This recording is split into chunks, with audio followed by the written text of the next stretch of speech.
Alright, so we're here with another video sa amuang mga food trip. So, plano namo for today is to visit ang kaning naa sa Ayala nga samgyupsal and as well as hot pot. Nakita na namo when we were in Ayala, so we decided to give them a visit today. So that's the name of the restaurant. That's Meet Together.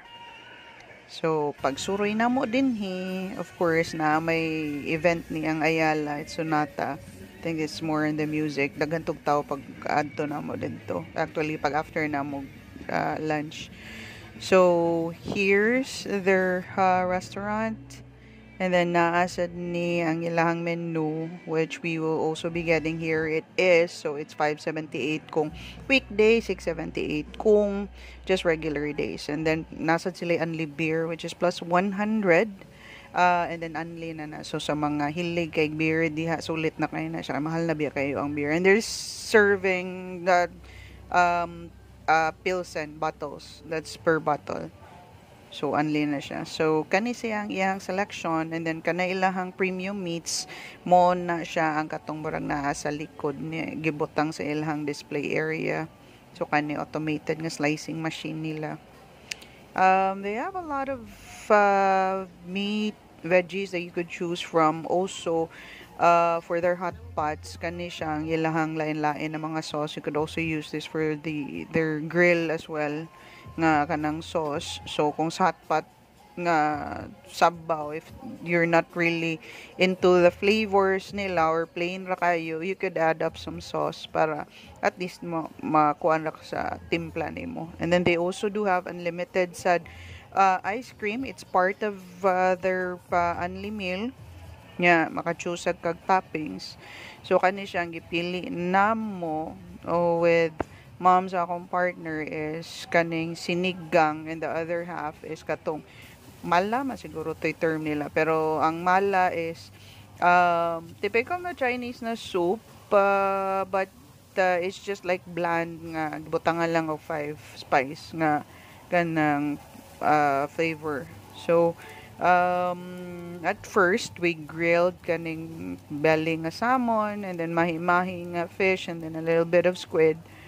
And then for the second round, ang kaning ilahang meat nga marinated pork joel ug ang kaning ilahang beef. So sa ilang beef I don't think so this is the premium meat kay dili man siya pareha sa katong Angus nga makita gyud nako nga naagyo katong stripes bitaw sa beef fat gyud niya in between sa iyang meat kani siya kay just really plain lang, pero you don't like that fatty part, that's fine, ganahan na siguro man. I think this is local lang agi sliced thinly.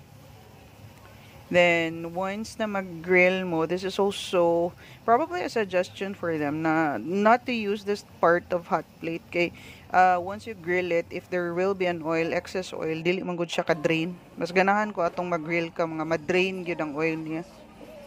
So, with their ice cream, kita man sad mi nga naapoy ka ng ilahang coffee. So, we decided to make kaning bitong Italian drink, which is an affogato. So, though sa affogato is a pure espresso, this one is katulang plain lang nga Nescafe Black.